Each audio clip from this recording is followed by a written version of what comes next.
के सभी दर्शकों को हमारा नमस्कार।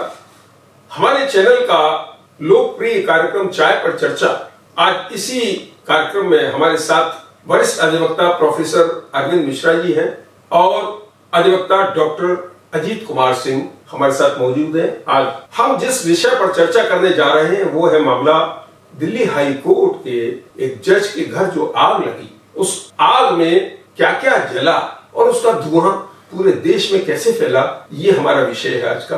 तो इसी विषय पर, इसी सब्जेक्ट पर आज हम चर्चा करने जा रहे हैं। तो मैं सबसे पहला प्रश्न मेरा आपसे है मिश्रा जी, कि थोड़ा सा विस्तार से आप बताइएगा कि जो दिल्ली हाई कोर्ट के जज हैं वो क्या मैटर है जो पूरे देश में आग लगी हुई। वैसे तो आप सभी लोग परिचित हैं इस मैटर से, क्योंकि इस वक्त सोशल मीडिया पे हर तरफ यही फैला हुआ है। लेकिन अगर हम शॉर्ट में बात करें, होली की रात को 14-15 की रात को जस्टिस यशवंत सिंह वर्मा, जो कि हाई कोर्ट दिल्ली में सिटिंग जज हैं थे, उनके घर पे आग लगती है और आग में दमकल को बुलाया जाता है। दमकल वालों ने वहां नोट पाए, अपने ऑफिसर्स को उन्होंने इन्फॉर्म किया, उन्होंने पुलिस को इन्फॉर्म किया।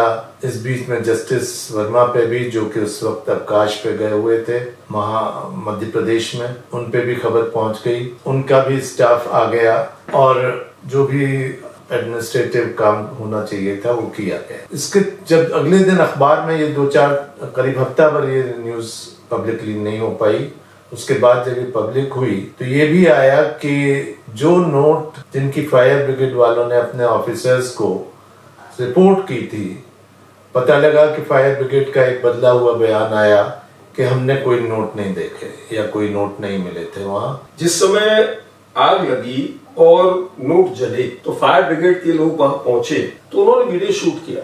उस वीडियो में बोरों में भरे हुए नोट जल गए, जिसको उन्होंने बुझाया आग को, और वो वीडियो उन्होंने अपने सुपीरियर्स को, सीनियर्स को भेज दिए। वो पब्लिकली एक हफ्ते बाद जो वायरल हुए, मुद्दा तो वहां से निकला। 14 को आग लगी, 21 को वायरल हुए।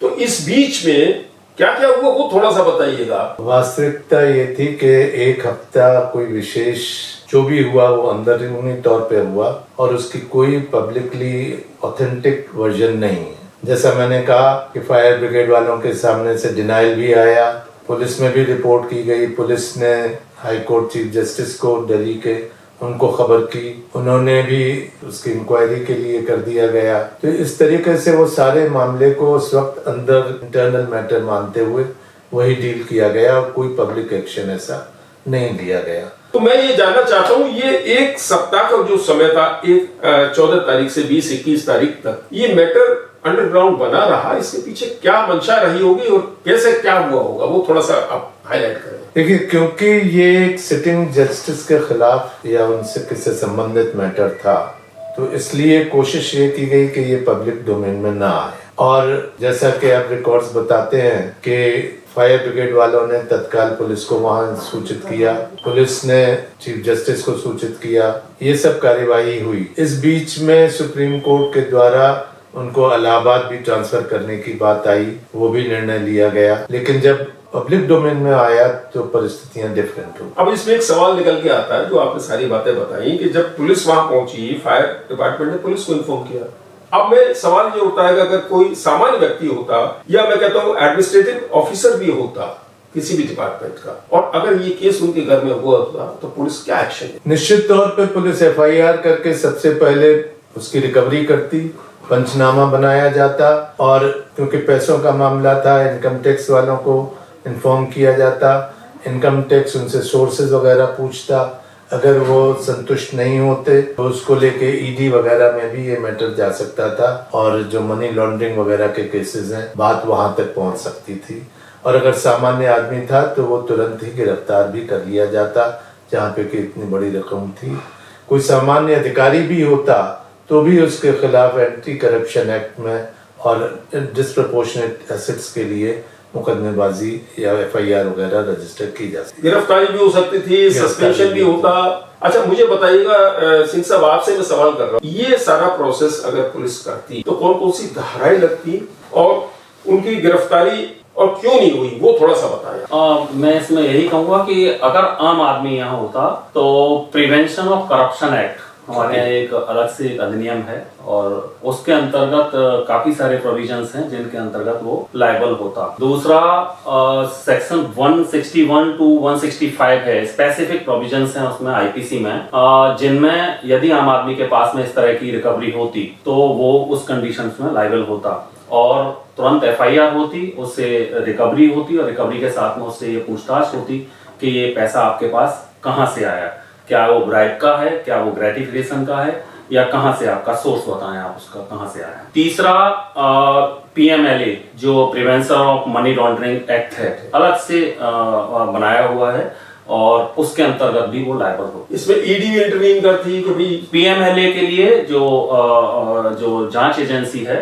वो ईडी भी है और सीबीआई भी है। सीबीआई। मैं थोड़ा सा आपसे जानना चाहता हूं कि अब जैसे बताया सिंह साहब ने कि ये अगर एडमिनिस्ट्रेटिव ऑफिसर भी होता, कोई पब्लिक सर्वेंट भी होता और उसके खिलाफ अगर ये मामला बनता तो तुरंत गिरफ्तारी होती। यहाँ चूंकि जुडिशरी का मामला है तो ऐसा क्या रीजन है कि मतलब ये प्रोसेस नहीं हुआ? देखिए, जुडिशरी के बारे में एक जजमेंट है, मुझे उसका पूरा टाइटल ध्यान नहीं आ रहा जी, जिसमें जुडिशरी ने ही ये होल्ड किया है कि किसी जज के विरुद्ध एफआईआर बिना उस जैसे डिस्ट्रिक्ट जज में डिस्ट्रिक्ट लेवल पे होगा तो डिस्ट्रिक्ट जज से पूछे बगैर, हाई कोर्ट में होगा तो चीफ जस्टिस से पूछे बगैर, सुप्रीम कोर्ट के जज के खिलाफ होगा तो चीफ जस्टिस से पूछे बगैर ये रजिस्टर नहीं की जा सकती। इसलिए वो कार्यवाही उस तरीके से तो नहीं हुई, लेकिन फिर भी क्योंकि एक ऐसा अनएक्सप्लेन्ड और अनलॉफुल एक्टिविटी थी तो पुलिस को रजिस्टर न करते हुए अपने इंफॉर्मेशन के आधार पे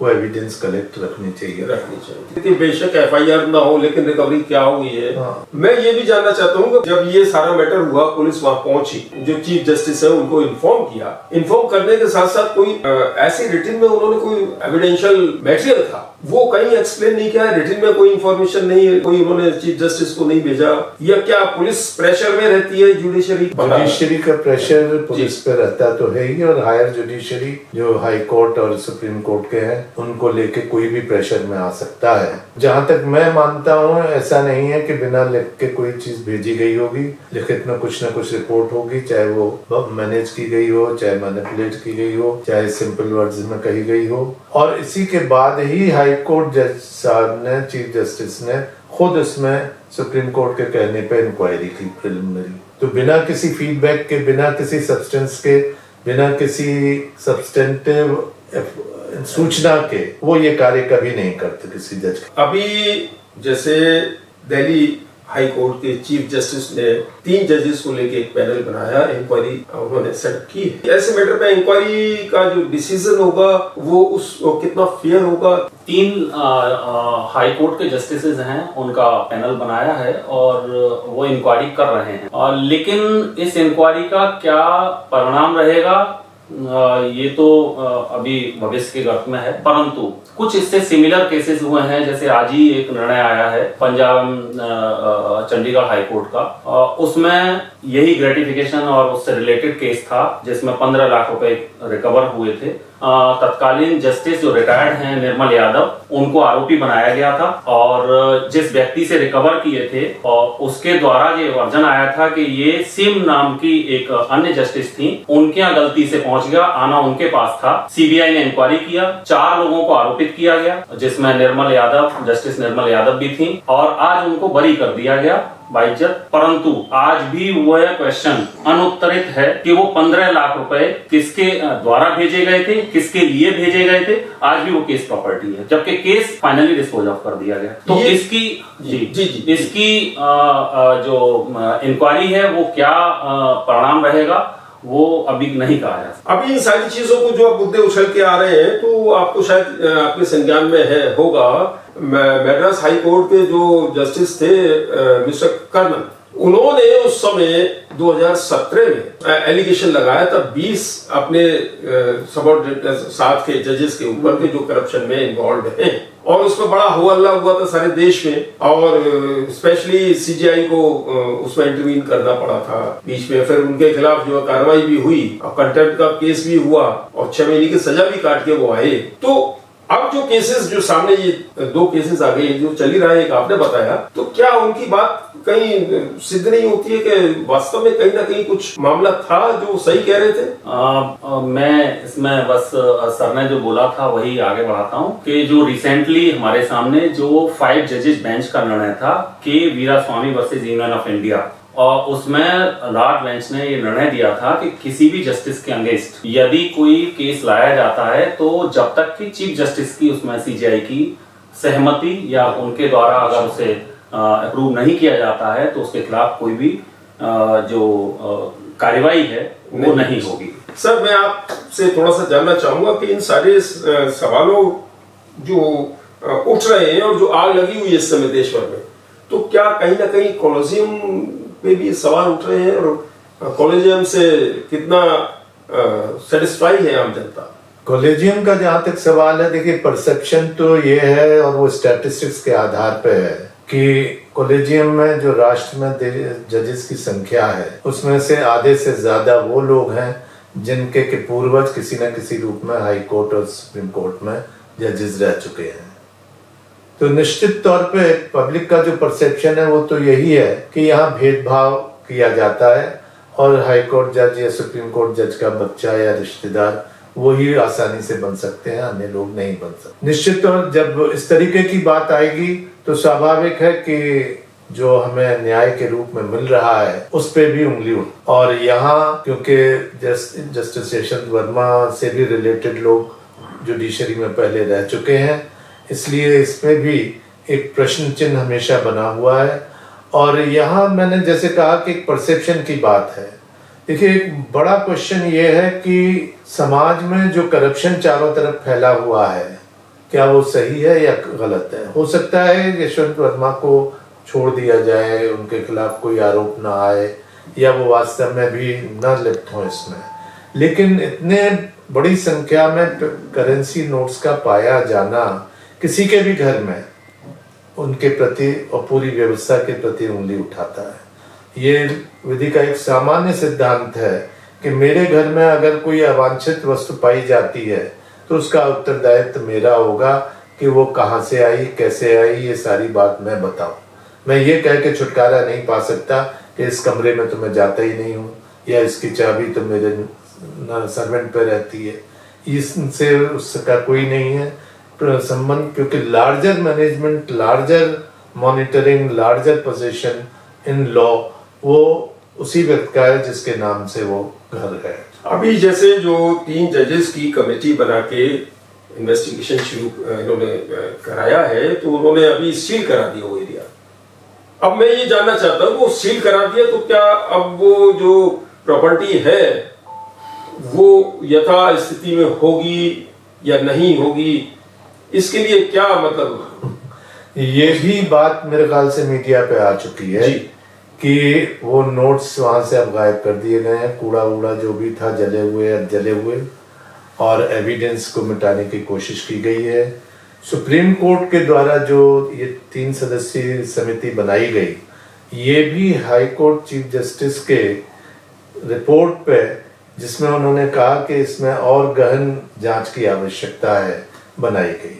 निश्चित तौर पे मैं ये मानता हूँ कि chief justice Delhi high court को कुछ ना कुछ प्रश्न ऐसे मिले होंगे, कुछ ना कुछ परिस्थितियां ऐसी दिखी होंगी जिसकी वजह से उन्हें लगा होगा कि इसमें और अत्यधिक प्रोब की आवश्यकता है, जांच की आवश्यकता है।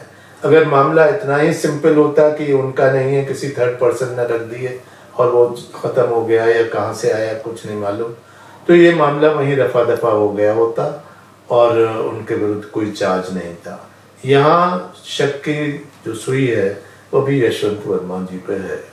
अब जैसे सीजीआई ने 3 जजेस की कमेटी बना के और उनको जांच के आदेश कर दिए हैं, तो क्या चीफ जस्टिस को यह आदेश नहीं करने चाहिए था कि ये मामला सीबीआई पे जाए या ईडी पे जाए? अगर वो रिकमेंड करते तो शायद कुछ तस्वीर अलग होती। इस मामले में देखिए, मेरा इतना ही कहना है कि यदि पहला क्वेश्चन का जवाब दूं कि उनको छुट्टी पर भेजा जाता तो ज्यादा अच्छा रहता। दूसरा कि इंक्वायरी उन्होंने इसीलिए दी है, इंक्वायरी कमेटी बनाकर, कि जब इंक्वायरी रिपोर्ट आएगी उसके बाद वो कोई इस तरह का स्टेप लेंगे कि एफआईआर कराएं या वो लें। लेकिन आम जनता के बीच में या आम जनमानस के बीच में ये मैसेज ठीक नहीं जा रहा है कि आप इंक्वायरी करा रहे हैं। यहीं आम आदमी होता तो उसके खिलाफ एफआईआर होने के बाद वो सारी रिकवरी और सारी चीजें होती जो जुडिशियल सिस्टम में है। तो वो डिफरेंसेस कहीं ना कहीं नजर आ रहा है, वो नहीं होना चाहिए कि जुडिशियल ऑफिसर है और वो हायर जुडिशरी का है तो अलग आप एक प्रोसीजर ले रहे हैं। और 197 सीआरपीसी में स्पेसिफिक प्रोविजंस है कि क्या नाम है, जुडिशियल ऑफिसर के खिलाफ इंक्वायरी किस तरह से होगी, उसमें स्पेशली प्रोविजन भी दिया और डिफाइन भी किया है कि 197 में आप सीधे सीधे एफआईआर भी होगी और वो स्पेशली कोर्ट भी बना हुआ है, वहां आपको प्रोसिक्यूट भी किया जाएगा। वो जो बार काउंसिल के प्रेसिडेंट हैं अनिल तिवारी जी, वो इस समय उनके बारे में क्या जानकारी, वो थोड़ा सा मुझे आप बताइएगा, विस्तार से आप बता सके, आप बताइएगा उनके बारे में जानकारी। स्पेशली सभी के पास में जो मीडिया और इसके व्हाट्सएप के द्वारा जो आ रही है वही सभी के पास में है कि उनकी मीटिंग हुई सीजीआई के साथ में और उन्होंने कहा कि पहले हम इंक्वायरी करा रहे हैं और हाई कोर्ट के चीफ जस्टिस की उन्होंने एक कमेटी बनाई है, वो कर रही है और वहां जुडिशियल वर्क से उनको अलग रखा जाएगा, कोई भी उनको प्रोवाइड नहीं किया जाएगा। परंतु कॉलेजियम के मामले में जो न्यायपालिका और कार्यपालिका दोनों में क्लैशेज है।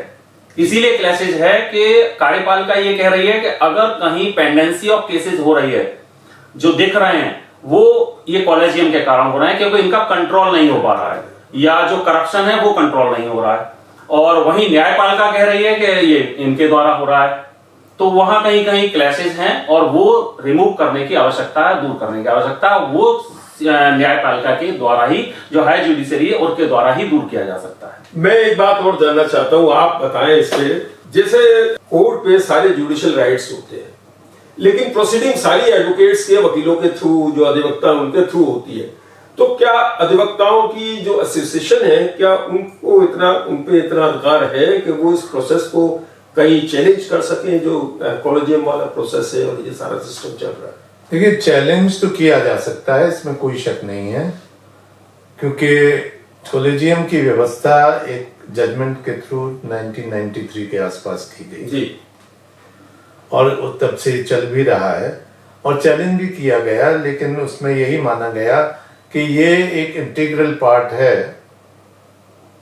कॉन्स्टिट्यूशन का, इसलिए इसको नहीं डिस्टर्ब किया जा सकता और ये आवश्यक है कि जुडिशरी को एग्जीक्यूटिव से स्वतंत्र रखा जाए।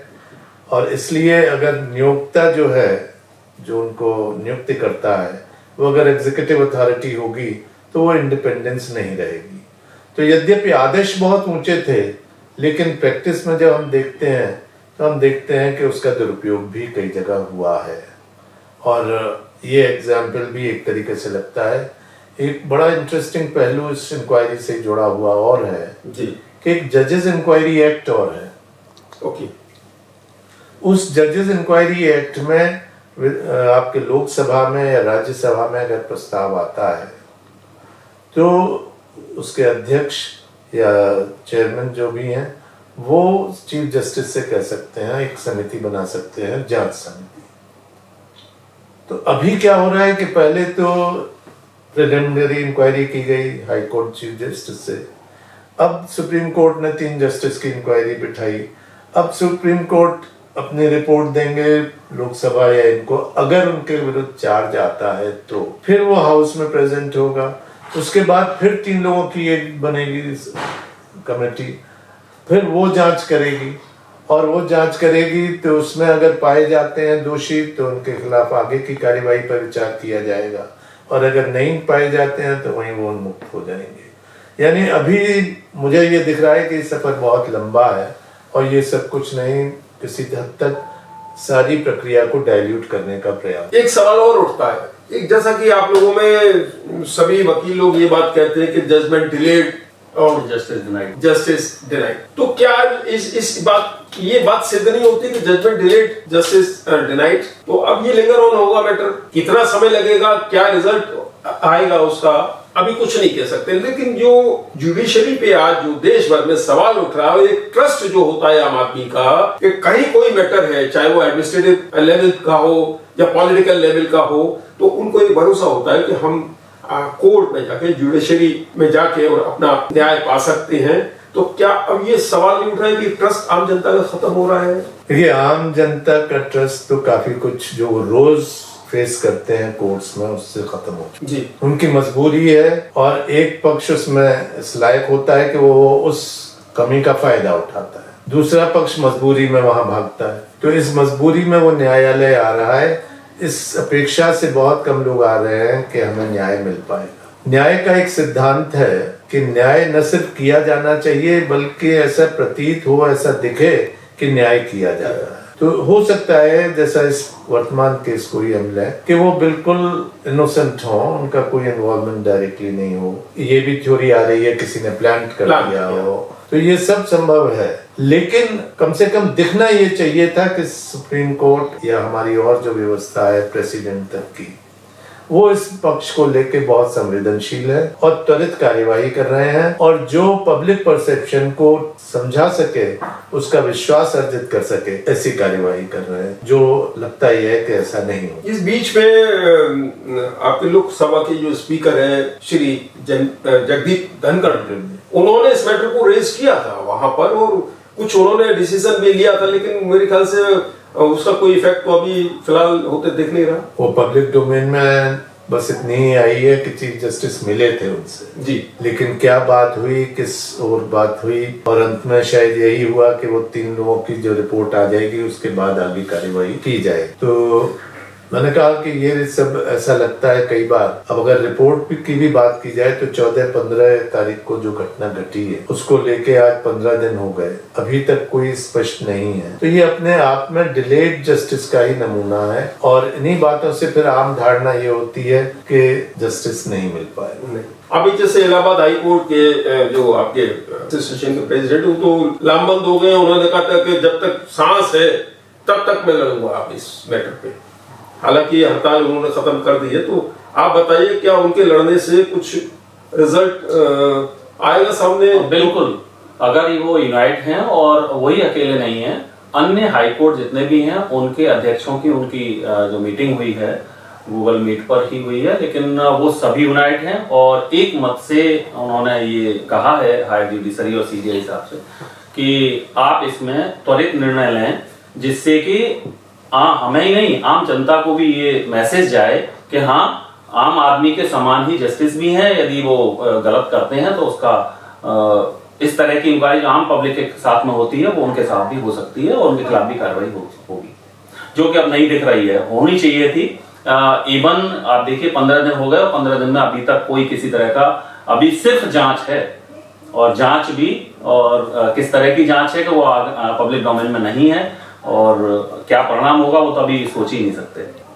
कोई डिसीजन अभी ऐसा नहीं लिया गया है कि जो पब्लिक फेथ क्रिएट कर सके, जुडिशरी पे जो ट्रस्ट खत्म हुआ है, आने वाले समय में क्या हो सकता है, वो थोड़ा सा बताएं आप। देखिए, करप्शन का इशू जहां तक है, एक बहुत व्यापक इशू है, और पूरे देश में है, विभिन्न परिस्थितियों में है, हर विभाग में है, हर स्तर पे है। ये आम जनता मान चुकी। विशेष रूप से सरकारी व्यवस्था में तो आदमी किसी काम को अगर जाता है तो इस मानसिक स्थिति के साथ जाता है कि सब कुछ खर्च हो जाए तो कोई दिक्कत नहीं है, मेरा काम हो जाना चाहिए। ये इसी में जो व्यवस्था है, ये जो धारणा है, इसके ही विपरीत वास्तव में हाई कोर्ट बार एसोसिएशन ने ये अपनी हड़ताल की, और जब ये बात आई कि भाई एक कमेटी बनी है, उसको रिपोर्ट तो देने दीजिए, तो उन्होंने अपने हड़ताल के कॉल को वापस भी लिया है या सस्पेंड किया है। तो निश्चित रूप से ये तो बात है कि कहीं ना कहीं लड़ाई किसी न किसी को लड़नी पड़ेगी, वो समाज के भले के लिए,